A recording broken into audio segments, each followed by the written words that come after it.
Bonjour mes chers balances, je vous remercie de me retrouver dans le cadre de cet horoscope du mois de février. Alors, on a un nouveau départ qui semble vous tendre les bras avec la présence de la carte du battleur dans les énergies positives. C'est une lame majeure en plus, donc quel que soit ce projet ou cette situation, voire relation nouvelle qui viendrait à émerger, elle nous dit qu'elle peut prendre de la place tout au long de l'année, ou en tout cas qu'elle peut s'inscrire sur du long terme, parce qu'il y a dans le battleur tous les ingrédients pour lui assurer une longévité. La carte du battleur, on l'appelle chez les anglophones la carte du magicien.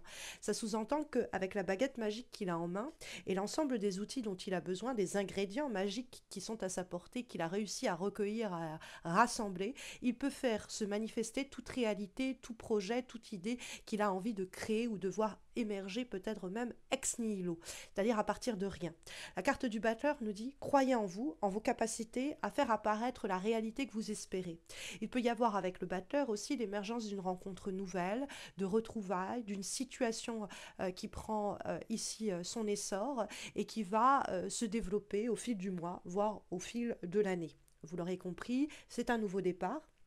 C'est aussi une carte de potentiel immense, hein. Il y a vraiment une capacité à prendre les choses en main pour se réinventer ou alors créer, provoquer une, une nouvelle phase dans une situation déjà existante. C'est-à-dire que votre couple connaît ici une renaissance. C'est-à-dire que votre boulot prend une nouvelle tournure. Quelque chose qui pouvait déjà exister auparavant et qui va connaître un peu comme un ravalement de façade et qui va offrir du coup une nouvelle devanture et de nouvelles perspectives. Parce que c'est aussi cela. On vous encourage à transformer une situation à votre avantage, à initier un nouveau projet, à vous lancer dans une relation nouvelle, à vous montrer ambitieux, ambitieuse, à faire preuve d'audace, puisque le battleur nous dit que vous avez le talent, vous avez les ressources entre vos mains pour avancer. Le battleur donc va signifier en lui-même l'idée de faire nouvelle peau, hein, faire peau neuve, l'idée de embrasser un nouveau projet, l'idée de se reconnecter peut-être à une partie de notre vie qui avait été laissée jusqu'alors en jachère et se reconstruire. Parce que nous trouvons dans les obstacles et les difficultés une carte qui pourrait être un peu anxiogène, la maison Dieu. Parce que c'est vrai que la maison Dieu, elle est par moments où on se dit mince, c'est une catastrophe. Et effectivement, la maison Dieu, c'est quelque chose qui était en train, ou qui depuis longtemps s'était délité en morceaux et était vraiment en ruine. Et on va mettre un grand coup dedans hein, ce mois-ci, et ça va finir de tomber en morceaux. Donc il y a comme ça quelque chose dont on doit reconnaître l'état de délabrement et il ne faut pas hésiter à se dire ok c'est un gros défi, ça me bouleverse, c'est extrêmement angoissant, mais en réalité je dois prendre conscience que le choc que cette situation a provoqué me pousse à questionner le bien fondé de maintenir ceci en vie, maintenir ceci en place, et ça me pousse à questionner le bien fondé de cette situation et peut-être de constater surtout le délabrement de cette affaire et me dire ok allez je mets un grand coup dedans hein, et puis ça va tomber en miettes, je vais pouvoir nettoyer et reconstruire parce que la maison Dieu ça nous dit que vous pourriez être très stressé au cours de ce mois de février à cause d'une situation à laquelle vous vous attendiez pas du tout et ça vous fait vraiment un choc.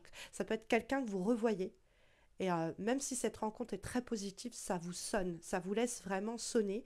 Vous êtes, vous savez plus où est le nord, vous savez plus où est le sud. C'est possible hein, parce que ce sont les deux lames majeures, hein, le batteur et la maison Dieu dans votre tirage, donc on peut se demander s'ils sont pas à mettre en rapport. Il pourrait y avoir l'idée que pour avoir cette nouvelle situation, il faut détruire ce qui était de toute façon en ruine. Et donc en faisant cette purge, ça permet à cette nouvelle énergie d'émerger. Mais ça peut être l'idée on a une proposition, on a une rencontre, on a peut-être même des retrouvailles qui viennent complètement nous retourner. Quoi. On est bouleversé par ce que l'on découvre, par cette personne que l'on revoit, par cette situation qui nous déstabilise et il faut absolument lâcher prise.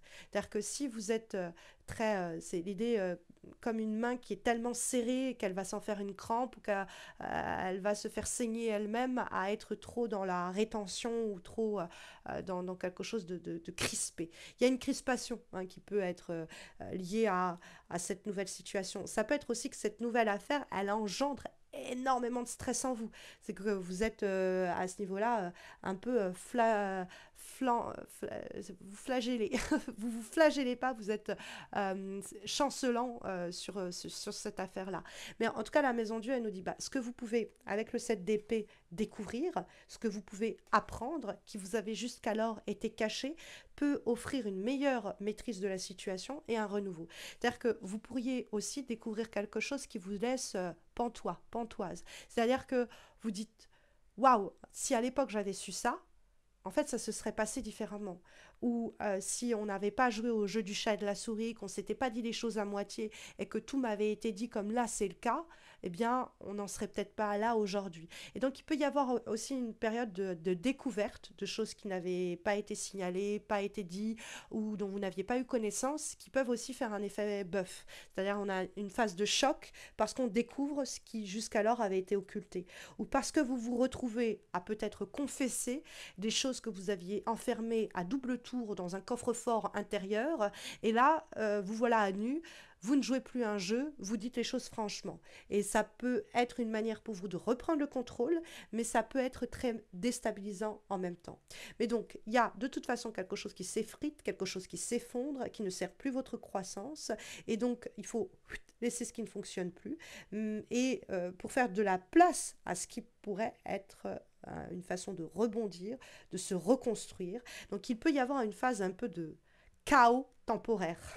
Dit comme ça peut être vraiment stressant, mais en fait c'est l'entre-deux quoi, et on sait, comme je vous ai dit, on sait plus où on habite quoi. Mais vous me semblez maîtriser tout cela. On a le roi de bâton en guise de vibration. Et vous pourriez vous surprendre vous-même de vous dire, ok, je suis complètement euh, bousculé par les événements, mais pourtant j'arrive à canaliser tout ça et j'arrive surtout à maîtriser cette affaire, à maîtriser cette situation, à maîtriser ce projet, à maîtriser cette relation.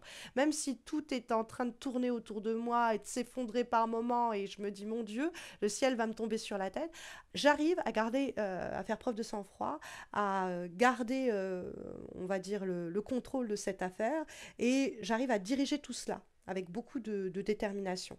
Donc comme si vous réussissiez à garder confiance en vous et même à être celui ou celle qui montre la voie, qui mène le lead. Hein, parce que le roi, c'est souvent quelqu'un qui prend la situation en main ou les décisions et qui va jouer un rôle essentiel dans la direction des choses. Et donc, avec le 7 d'épée aussi, de vous va dépendre la capacité à dire les choses clairement et à ne plus tourner autour du pot. Et ça, c'est vous qui avez aussi la maîtrise de cela. Donc, je vous invite à jouer franc jeu, vu que ça peut être l'idée d'un renouveau et que ça permet de détruire de toute façon ce qui était toujours un peu comme une sorte de bombe à retardement en vous aussi. Hein, ça peut être un peu ça. Le roi de bâton, ça peut être quelqu'un. Hein, ça peut être un signe de feu, lion, bélier, sagittaire, ou alors quelqu'un qui engendre une situation très torride, très passionnelle, ou quelqu'un qui génère en vous quelque chose de torride et passionnel, et qui peut vous laisser un peu, justement, un peu chancelant, comme je vous le disais. Et tout ça autour de choses pas très claires, au sujet desquelles on n'a pas joué franc jeu, au sujet desquelles les personnes autour de nous n'ont pas été directes nous dire ce qu'il en était. Le 7 d'épée, c'est faites attention, la suspicion est de mise et il faut absolument clarifier vos intentions, vos émotions et laisser la place à la personne ou aux personnes avec lesquelles vous êtes en interaction en ce mois de février, de vous dire les choses clairement, de leur laisser un tremplin, hein, de leur laisser la place pour qu'ils puissent vous dire voilà ce que j'ai ressenti, voilà ce que j'ai pensé, sans que ça n'engendre aucune confrontation ou situation conflictuelle, quelle qu'elle soit. Hein, le 7 d'épée, on arrête de jouer au faux semblant, on arrête de jouer la comédie, on dit les choses. On dit les choses et ça peut vraiment être une vraie purge ce mois-ci dans ce sens-là. Comme avant-dernier conseil, nous avons une lame issue de l'oracle Magic Soul et nous avons la carte de Ostara, le pouvoir du renouveau, qui est associé à l'idée de renaissance et de réveil. Il y a de nouvelles expériences qui sont apportées en ce mois de février. Il ne faut simplement ne pas en avoir peur. Il vous faut que vous soyez prêt ou prête à accueillir ces nouvelles expériences, que ce soit un nouvel amour, un nouveau projet, un nouveau travail, une nouvelle habitude, un nouveau rythme de vie. Mais il y a une nouveauté que vous devez vivre ou que vous devez faire émerger dans votre quotidien. Il y a une expérience pour laquelle vous devez vous tenir prêt ou prête, hein, à vivre. Donc comment vous pouvez vous organiser pour que ce renouveau puisse, eh bien, prendre une part importante de votre quotidien. Donc ici, c'est une carte qui vraiment vous encourage à embrasser les nouvelles opportunités, à voir les changements comme des chances de renouveau. Et même si les événements du mois peuvent sembler par moments un peu bordéliques, chaotiques, c'est peut-être mieux de le dire comme ça, c'est vraiment l'idée qu'il faut vous ouvrir à la voie de cette transformation, prendre le temps de nourrir cela et d'ouvrir cette porte-là. Comme dernier conseil et recommandation, nous avons une lame cette fois-ci issue de l'oracle Lumière d'étoiles, et nous avons la carte le livre. Alors la carte du livre nous parle de l'apprentissage, de la connaissance, de la réflexion. Elle va suggérer que ce mois-ci, vous pourriez bénéficier de l'exploration de nouvelles idées ou de nouvelles perspectives à travers peut-être l'étude, la lecture ou la recherche, hein. Il y a peut-être un livre, une information cruciale qui va venir éclairer votre chemin et vous aider à prendre des décisions stratégiques. Il y a peut-être un domaine où vous auriez tout intérêt à vous former, à faire l'acquisition de nouvelles connaissances. Il y a un sujet ou un domaine qui pourrait attiser votre curiosité. C'est une carte où il faut faire évoluer vos connaissances et ne pas rester sur vos acquis. Donc ça, c'est aussi intéressant parce que l'idée de curiosité et d'aller plus loin dans votre compréhension d'une situation, ça peut être aussi cette idée de dire les choses franchement, de discuter, d'avoir des dialogues à cœur ouvert qui permettent justement de clarifier certains aspects obscurs d'une relation, d'une situation ou d'un projet. En tout cas, ce sont ici les recommandations. Alors, n'hésitez pas à me dire comment ça résonne en vous en commentaire, mais si vous avez des questions sur le plan sentimental, sachez que j'ai posté des guidances annuelles amoureuses, dont vous verrez la playlist apparaître dans quelques instants en suggestion. Donc, n'hésitez pas à consulter cela. N'hésitez pas non plus donc à me laisser un commentaire pour me dire comment ça résonne, à liker cette vidéo, à vous abonner à ma chaîne pour ne pas rater les prochains horoscopes, mais aussi j'ai décidé de faire des guidances amoureuses trimestrielles par saison, et donc il y a celles du printemps qui arriveront bientôt, donc pour ne pas les rater, abonnez-vous, et puis même pour soutenir ma chaîne, ma page et ces vidéos et ces horoscopes, n'hésitez pas à vous abonner, à liker, à laisser un commentaire, parce que à la fin du mois de février, ma chaîne fêtera ses 10 ans. Ça fera 10 ans que j'ai posté chaque mois des horoscopes mensuels sans jamais rater un seul rendez-vous. Qu'importe ce qui s'est passé dans ma vie, et évidemment vous imaginez, hein, j'ai eu des deuils, j'ai eu des ruptures, j'ai eu des maladies, j'ai eu une naissance, j'ai été enceinte, j'ai accouché, j'ai eu un nouveau-né. Bon, des fois j'avais pas le moral, des fois j'avais pas le temps, mais j'ai toujours honoré ce rendez-vous mensuel depuis 10 ans. J'ai jamais été aussi constante pour quoi que ce soit dans ma vie. C'est vraiment fou, et j'espère que sur la décennie qui arrive ce sera pareil. Donc n'hésitez pas à me motiver en me laissant un commentaire, en likant, en vous abonnant, pour que je sois aussi constante sur la décennie à venir. Je vous souhaite à tous et à toutes, bien, de belles semaines à venir, mes chères balances, et j'espère vous retrouver bientôt, j'espère vous retrouver très vite. Prenez bien soin de vous.